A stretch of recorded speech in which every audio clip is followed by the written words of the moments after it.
Hey guys, it's Dami here from Clientele Boosters, and today I want to tell you 3 reasons why you'll probably need a remote sales team, okay? Especially in this generation. So reason number 1 is because it lowers risk, right? I have appointment setters that work on commission. I have appointment setters that have salaries.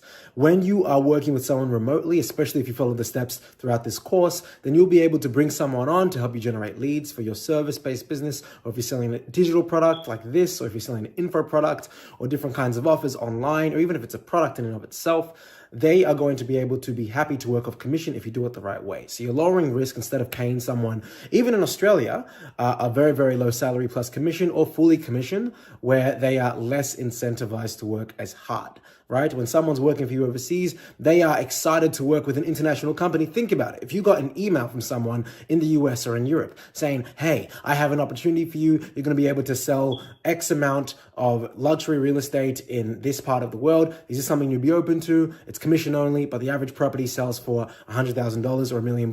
You're probably going to at least respond to the email, right? It's going to catch your attention more than if some local Australian real estate company says, hey mate, you want to be part of our real estate company? You already have a feel for it. The fact that it's overseas already creates that sense of excitement for them. And again, that's your advantage. It lowers risk. So that's number 1. Number 2, which leads to it, is they're actually going to probably be more loyal to you. Now, I say this with obviously a pinch of salt, but here's why I say this. Again, many, in my opinion, or in my experience rather, people within the Asia Pacific regions, Australia, New Zealand, all parts of Australia, even if you go over to the US, oftentimes because they are aware of the currency that, or they're able to compare your market rates to other market rates, the likelihood is, not all the time, but many times, they might only give you 60 to 50% of their effort. And that's me being very, very fair, okay? Oftentimes, we all know the story. When people are working COVID, they're really working for 30% of the day. They go for 2 bathroom breaks, 2 coffee breaks, 1 walk, and, one little emotional break or whatever. And I'm giving an example, right? And you're hiring someone, especially from the Philippines, or even South Africa and other parts of the world, these guys, again, are super incentivized to work with you. For one of the core reasons being because of the currency exchange. Now, are there sometimes lazy people in the Philippines and South Africa? Yes. Have I hired lazy people before?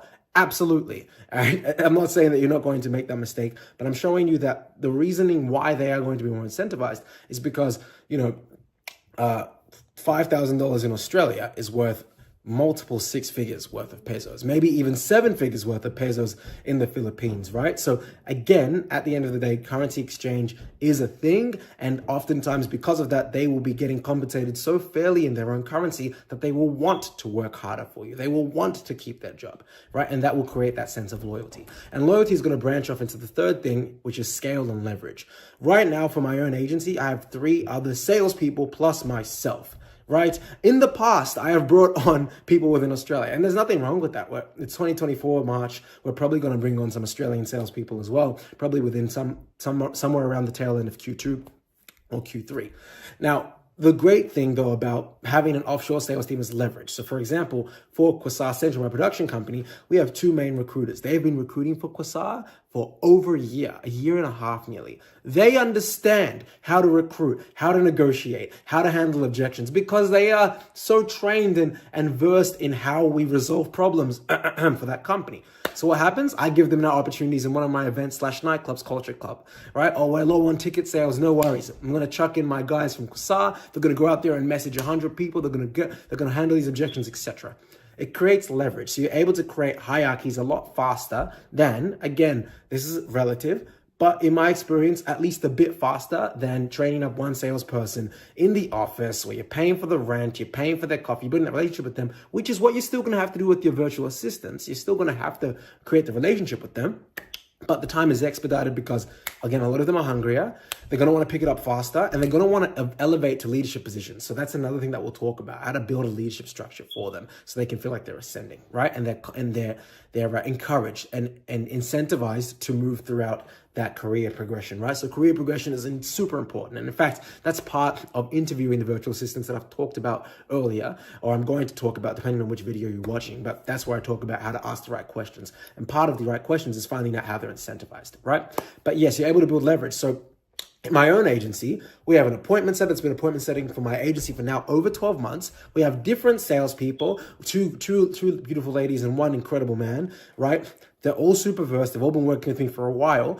Now, in Q2, one of the things we're going to be doing is we're going to be building people underneath them. So by the end of Q2, whether it's blended with an Australian team or a Filipino team or a South African team or overseas internationally, we're going to have at least probably like, it's exciting even talking about it, 7 to 15 salespeople, right? So think about it. By the end of the year, when we also have Australian people, some of these guys from the Philippines are just going to be primarily appointment setters or primarily like the first screen of the call. So they'll do like a pre-demo or a pre-sale with them. If you're in tech sales, you already know what I'm talking about. They'll do pre-sales and they'll be an account executive and they'll maybe be like a closer, right? So again, there's a lot of flexibility here, but there's 3 quick reasons why it's really important that you have an online offshore sales team. Those are 3 quick reasons. I can give so many more, but I'm already reaching that 6-minute mark, so my editor's going to be mad at me. Now to recap, reason number 1, like I said, there's the currency exchange. Things are cheaper, lower risk. Reason number 2, loyalty. Because of the currency exchange, they're going to want to work harder for you, right? It's just human nature. And reason number 3 is leverage. You're able to build leverage faster, more methodically, and in a way that is created for everyone to be incentivized to the benefit and growth of your business and, of course, your mega community. I'll see you guys in the next lesson. The action steps is just to really let that digest, and you can now think about 3 reasons or one of those reasons to why you think you're going to be benefiting a lot from an offshore sales team. And you can think about harnessing on focusing on one of those reasons to really double down on it and make sure that it's one of the bedrocks when you're building your team. I'll speak to you guys soon and I'll see you in the next lesson. Ciao.